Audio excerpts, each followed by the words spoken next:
Guys, welcome to episode 2 of The Whole Story. We got some great feedback on episode 1.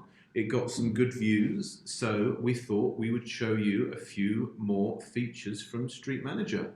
I'm super excited today because we are doing the creating a permit journey, which is the very core of what we're trying to do here in Street Manager.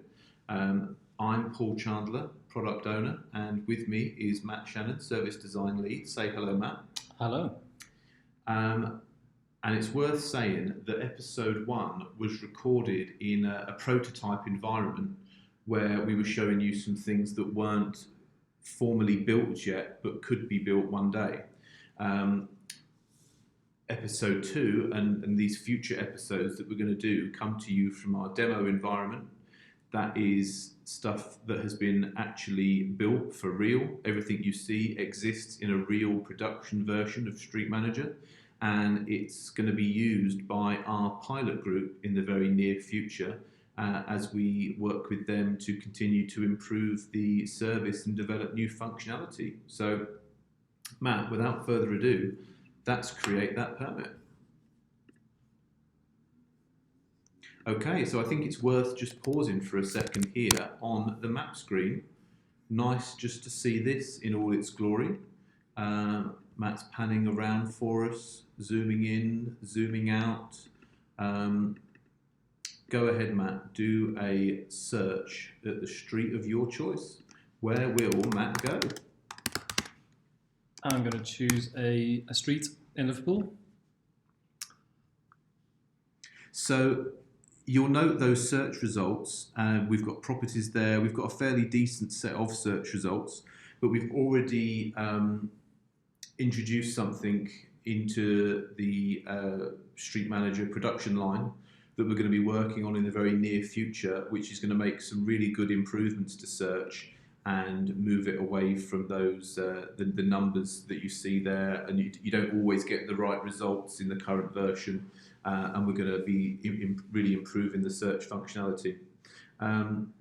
Also here you now see the screen where we can choose our location.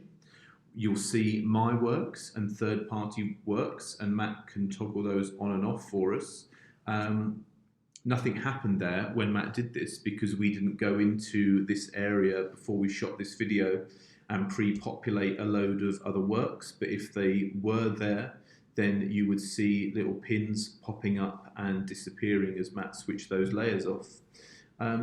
Matt, before we go any further and you draw us that nice polygon of the works we're going to do today, do you want to tell us about some improvements we've got in the pipeline? Yes, so directly was kind of related to what Paul's mentioned there around my works and third-party works. We are looking to add date filtering to this section. So when you're applying for works, let's say you're applying for works that will be carried out in a month's time, the works that will be displayed on the map, you'll only see the ones that kind of are going to be live or starting around the time when you want to carry out works. So that's going to help any promoter understand what's happening, identify any clashes ahead of time, and prevent putting in permits which in most cases aren't going to go ahead.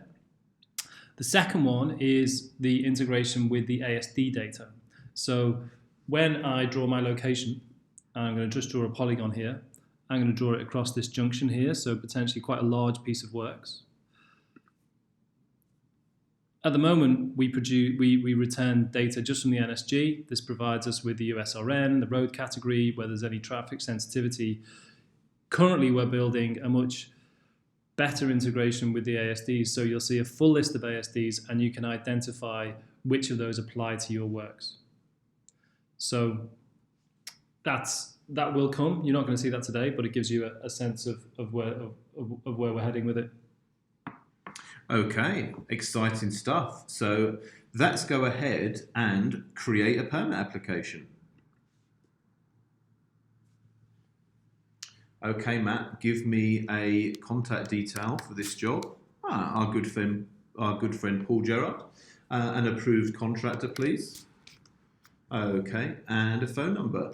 Now, we could pre-populate these from some kind of district file in the future.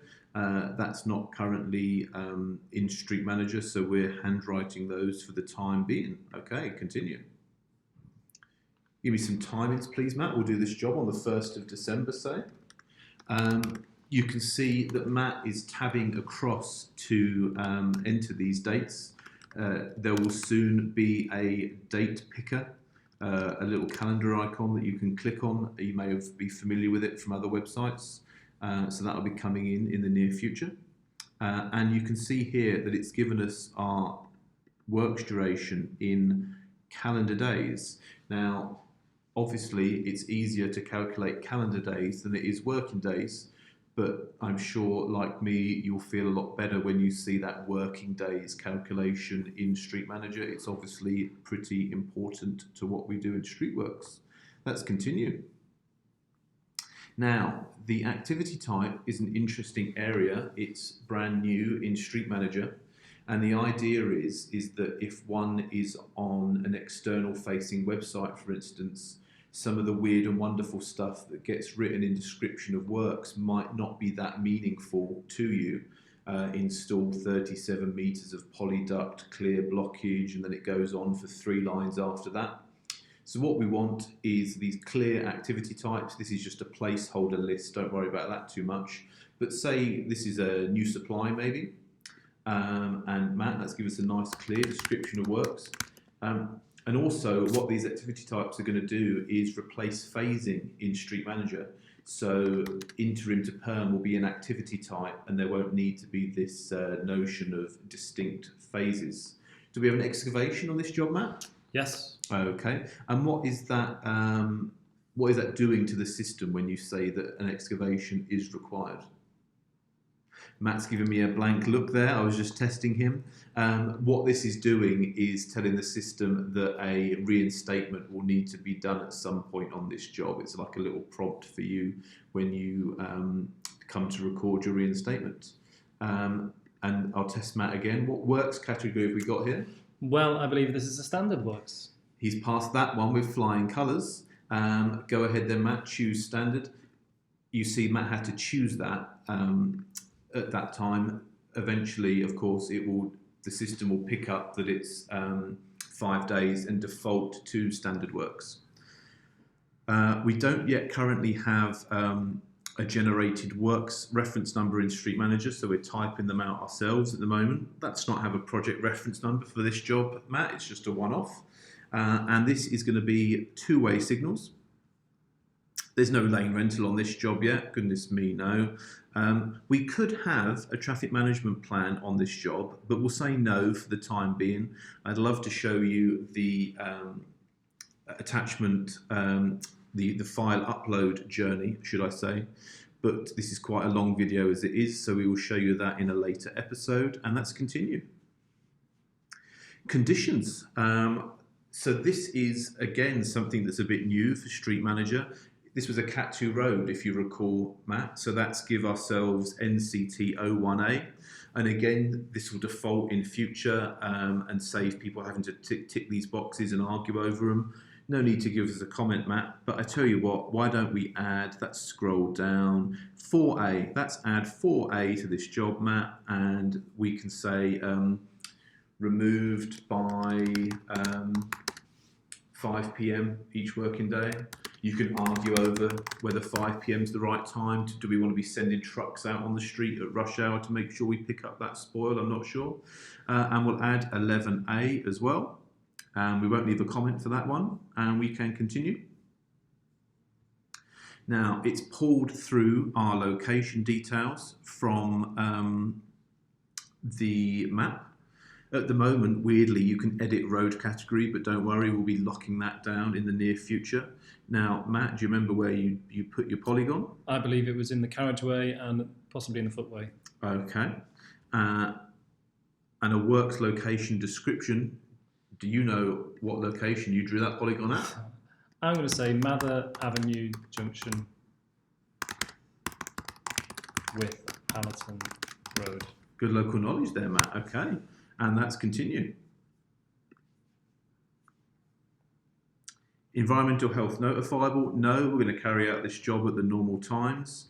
And we've not identified any options for collaborative working, but that's just see if what happens when we say yes to that, Matt.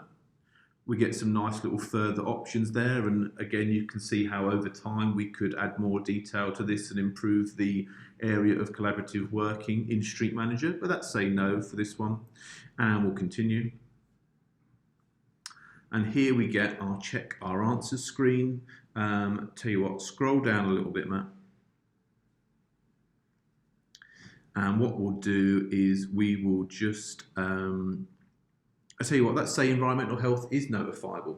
We're going to be working all day Saturday on this job, not just until 1 o'clock. So we'll say change, yes, continue.